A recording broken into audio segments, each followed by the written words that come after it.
ابو نصر ہاشم بن قاسم نے حدیث بیان کی کہ ہم سے بیع کے مولا ابو وکیل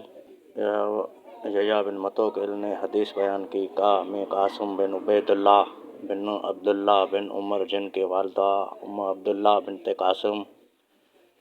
قاسم نے محمد بن ابی بکر تھی اور یحییٰ بن سعید کے پاس بیٹھا ہوا تھا کہ یحییٰ نے قاسم بن عبید اللہ سے کہا، جناب ابو محمد، آپ جیسی شخصیت کے لیے یہ عیب ہے، بہت بڑی بات ہے کہ آپ سے اس دین کے کسی معاملے کے بارے میں کچھ پوچھا جائے اور آپ کے پاس اس کے حوالے سے نہ علم ہونے نہ کوئی حلیہ الفاظ کہے، نہ علم ہونے نکلنے کی کوئی راہ۔ تو قاسم نے ان سے کہا، کس وجہ سے؟ یحییٰ نے کہا، کیونکہ آپ ہدایت کے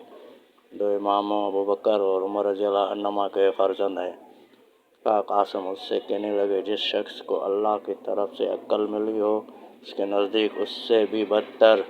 یہ ہے کہ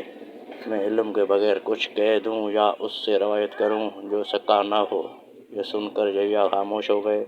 اور انہیں کوئی جواب نہ دیا۔